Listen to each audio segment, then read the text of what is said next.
Assalamualaikum warahmatullahi wabarakatuh.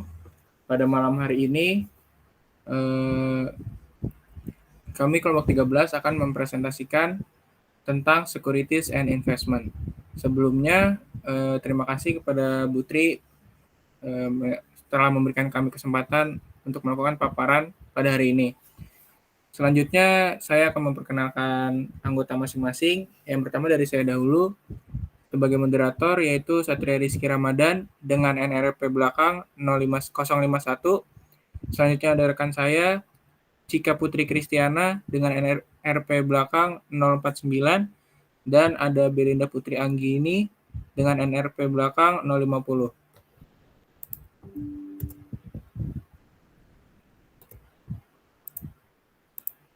Selanjutnya ada pendahuluan. Investasi pada hakikatnya merupakan awal dari kegiatan pembangunan ekonomi. Dinamika investasi mempengaruhi pertumbuhan ekonomi.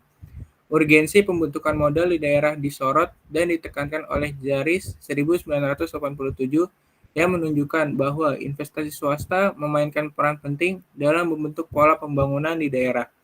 Investasi ini akan mengarah pada pembentukan modal daerah.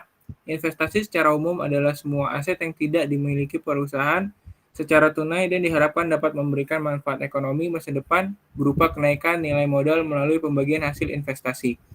Berinvestasi adalah salah satu kegiatan yang paling menarik saat ini. Berinvestasi bisa menjadi kegiatan yang menguntungkan bagi siapa saja yang berinvestasi, terutama di negara berkembang. Selanjutnya ada tinjauan pustaka.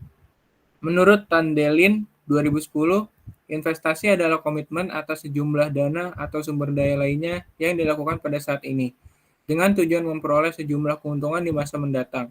Sedangkan menurut Sunariah 2010, investasi adalah penanaman modal untuk satu atau lebih aktiva yang dimiliki dan biasanya berjangka waktu lama dengan harapan mendapatkan keuntungan di masa yang akan datang.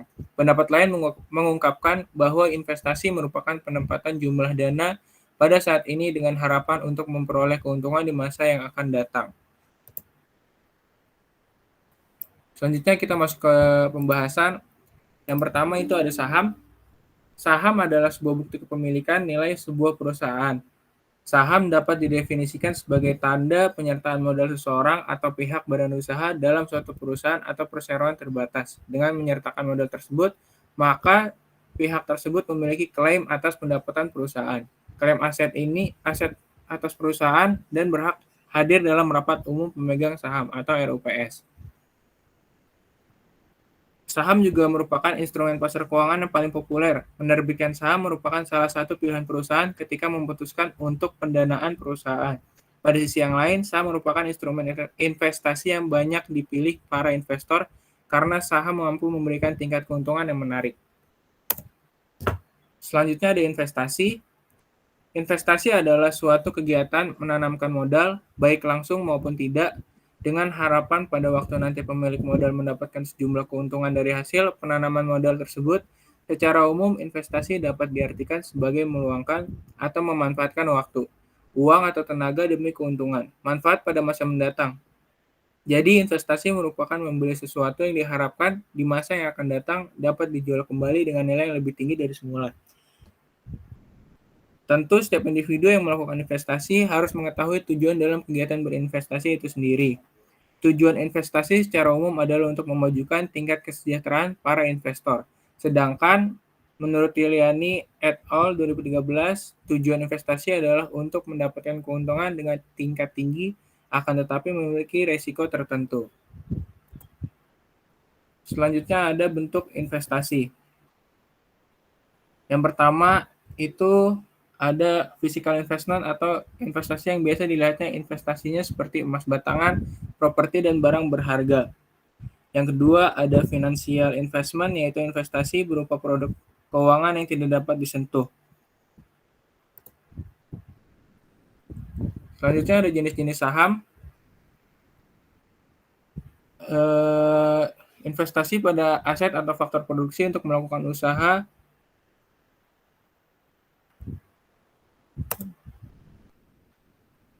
Selanjutnya akan dibacakan oleh rekan saya, Belinda. Baik, terima kasih. Saya akan membacakan tentang jenis saham. Jenis saham ada dua, yaitu investasi langsung dan investasi tidak langsung.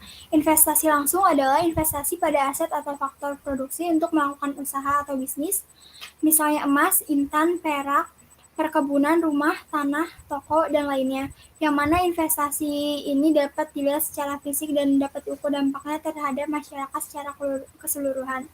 Yang kedua ada investasi tidak langsung. Investasi bukan pada aset atau faktor produksi, tetapi pada aset keuangan atau finansial aset seperti deposito, surat berharga, sekuritas seperti saham dan obligasi, komersial paper, reksadana, dan sebagainya. Investasi pada aktiva finansial ini bertujuan untuk mendapatkan manfaat di masa depan yang disebut dengan istilah balas jasa investasi merupakan dividen atau capital gain. Proses investasi yang pertama itu ada menetapkan sasaran investasi. Dalam tahap ini diserahkan sepenuhnya kepada putusan investor. Mereka bebas menentukan sasaran investasi yang tepat untuk memperoleh keuntungan yang lebih besar daripada modal yang mereka tambahkan. Yang kedua, membuat kebijakan investasi, yaitu tahap ini mengharuskan para investor untuk membuat kebijakan yang tepat sesuai sasaran investasi yang telah mereka pilih. Investor harus memutuskan bagaimana dana sebaiknya digunakan terhadap golongan-golongan aktiva pokok yang ada. Golongan aktiva pada umumnya seperti saham, reksadana, obligasi, dan sekuritas-sekuritas lainnya. Memilih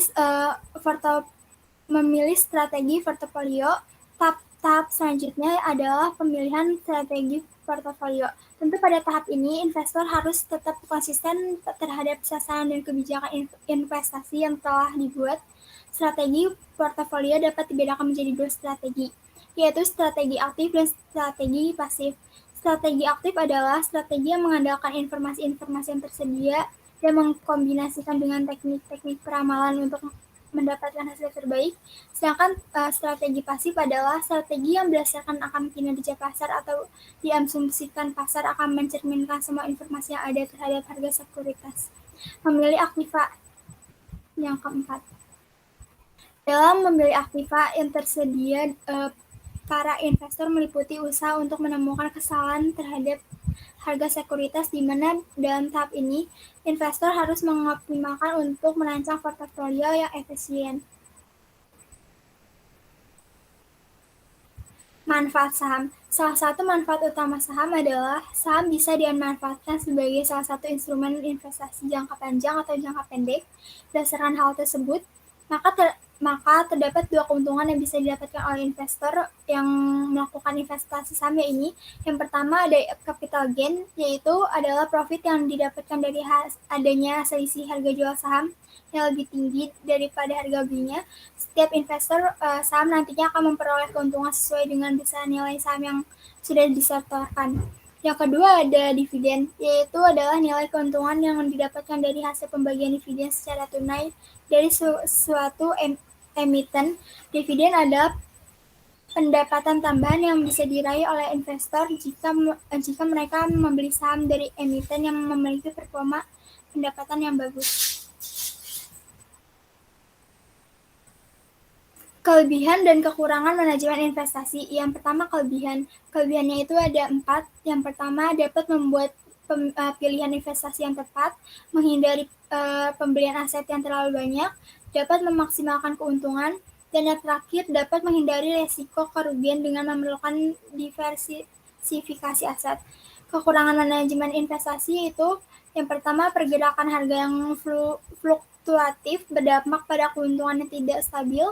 Kedua, jika aset tidak dikelola dengan baik, maka kemungkinan besar akan mengalami kerugian. Yang ketiga, prediksi yang salah. Terkadang data historis yang dikumpulkan tidak benar atau tidak dapat diandalkan yang mengarah pada prediksi yang salah. Yang terakhir yaitu terdapat biaya yang dibayarkan bagi manajer investasi. Fungsi investasi. Fungsi investasi itu yang pertama mengelola aset dengan baik, menentukan rencana dan strategi investasi, meningkatkan profitabilitas berbagai investasi dan mengurangi resiko kerugian.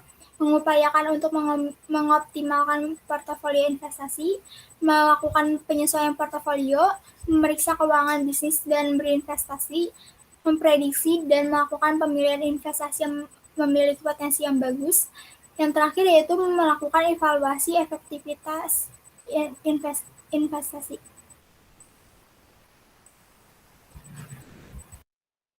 Selanjutnya akan dibacakan oleh Cika. Baik, terima kasih atas kesempatannya. Saya akan membacakan manfaat investasi. Mungkin mikrofonnya dideketin lagi. Manfaat investasi itu ada 4. Yang pertama, meningkatkan aset. Hal ini diterapkan pada investasi seperti pembelian tanah, apartemen, atau rumah yang harganya kelak naik. Namun, peningkatan nilai aset tidak dapat dalam waktu singkat, butuh waktu sangat lama dan kesabaran. Yang kedua, memenuhi kebutuhan di masa depan. Untuk ini, karena banyaknya kebutuhan yang tidak terduga di masa depan, investasi sangat tepat sebagai sarana pemenuhan kebutuhan yang menunjang masa depan. Investasi di masa sekarang bertujuan untuk menunjang dan mendukung kehidupan di masa depan, karena nilainya akan baik. Yang ketiga, ada gaya hidup. Dengan investasi, seseorang akan mencoba hidup hemat untuk tetap berinvestasi. Pada akhirnya, orang tersebut akan menghindari membelinya hal-hal yang tidak penting, bersifat yang lebih ekonomis. Untuk yang keempat, menghindari utang. Dengan menghindari utang dengan gaya hidup yang sederhana, seseorang akan menghindari utang. Orang-orang yang memiliki komitmen investasi akan menghindari berhutang dan berlebihan untuk memilih hidup hemat dan memperbaiki keadaan ekonomi. Next slide.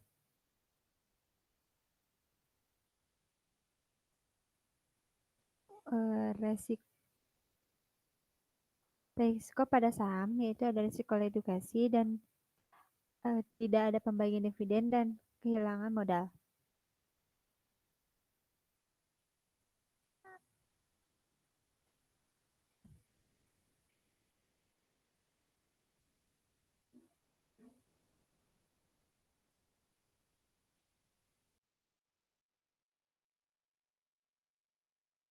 Risiko yang berpotensi juga ada 4, yaitu business risk, liquidity risk, financial risk, dan country risk. Yang dimaksudnya yaitu maaf.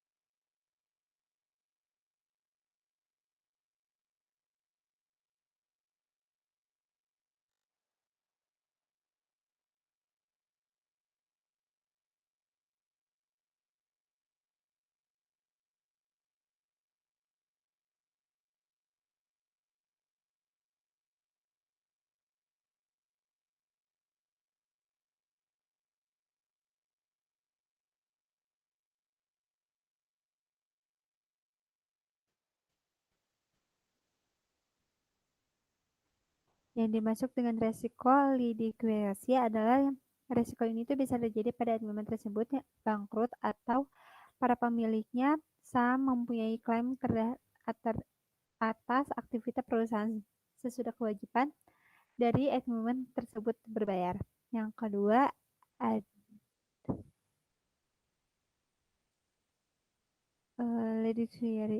halo. Risiko ini juga bisa terjadi karena harganya belinya saham ternyata lebih besar daripada harga jual, sehingga saham memiliki kehilangan modalnya. Resiko financial risk yang ini maksudnya resiko yang berkaitan dengan struktur pendanaan yang dilakukan sebuah perusahaan untuk mengantisipasi resiko. Sebaiknya resiko ini tuh lebih lagi dipelajari lagi dalam jangka pendek. Yang keempat ada risiko bisnis, yaitu risiko yang berkaitan dengan perusahaan tersebut dalam sektor yang dianggap mempunyai risiko yang sama dengan yang lainnya. Next slide.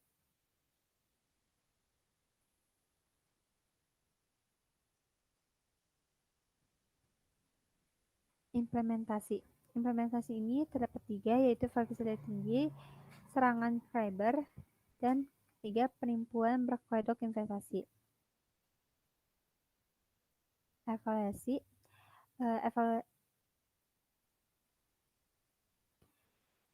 terhadap investasi 1, saham resiko investasi yang paling utama adalah fluktuasi nilainya cenderung tinggi. Meskipun returnnya yang diperoleh bisa tinggi pula pada makalah informasi ini sebagai contoh implementasi saham cryptocurrency yang ramai diperbincangkan berbagai signifikan dalam waktu relatif singkat. Oleh karena ini, finansial ini memiliki dampak positif dan negatif tergantung bagaimana kita dapat melihat celah secara cepat dalam setiap kesempatan perubahan nilai fluktuasi. Untuk menghindari kerugian besar, wajib mengamati pasar secara cermat dan mengikuti perkembangan berita terbaru mengenai saham tersebut ataupun aset-aset lainnya. Next. Resiko lainnya mungkin terjadi pada aset investasi serangan cyber. Terlebih lagi, nyaris semua investasi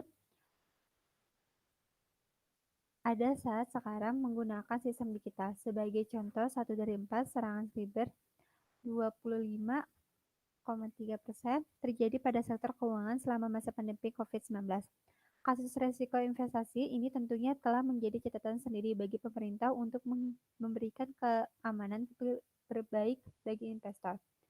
Dengan banyaknya masalah serangan cyber pada sistem digital investasi, sebaiknya pemerintah menyediakan berbagai fitur keamanan seperti PIN, 2FA, Google Authenticator, Fingerprint, hingga Face ID untuk menciptakan transaksi yang lebih aman dan nyaman bagi pengguna digital.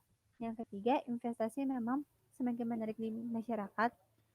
Di lain sisi, banyak juga pihak-pihak yang tidak bertanggung jawab untuk memanfaatkan kesempatan ini demi keuntungan pribadi mereka. Salah contoh resiko investasi kripto yang terjadi pada dalam edisi cash dengan skema piramida menjanjikan keuntungan atau bonus-bonus orang-orang yang berhasil menarik anggota dan menjual koin kepada mereka. Pada tanggal 22 April 2021, edisi cash telah ditetapkan sebagai tersangka penipuan dan penggelapan uang oleh Barreskrim Polri. Untuk mencegah hal tersebut, ada baiknya selalu memastikan bahwa aset kripto yang kamu investasikan terdaftar resmi dalam 229 jenis aset kripto yang dikeluarkan oleh BAPEPI. Next slide.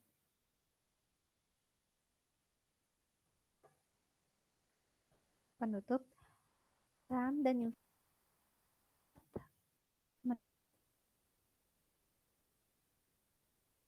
uang ke sektor ini. Tapi jangan melihat dari sisi keuntungannya saja, karena tidak selamanya jika kita berinvestasi atau bermain saham akan selalu untung. High return artinya itu jika keuntungannya besar, maka akan besar juga pula resiko yang dapat didapatkan. Masih banyak orang yang berpengaruh dan ikut-ikutan saja untuk hal seperti ini. Dan hasilnya kebanyakan mendapatkan kerugian. Oleh karena itu, sangat perlu untuk benar-benar mempelajari detail di dalam saham dan investasi ini. Sekian paparan pada malam hari ini. Mungkin kami mohon maaf jika masih banyak kekurangan dari paparan pada malam hari ini. Wassalamualaikum warahmatullahi wabarakatuh. Warahmatullahi wabarakatuh.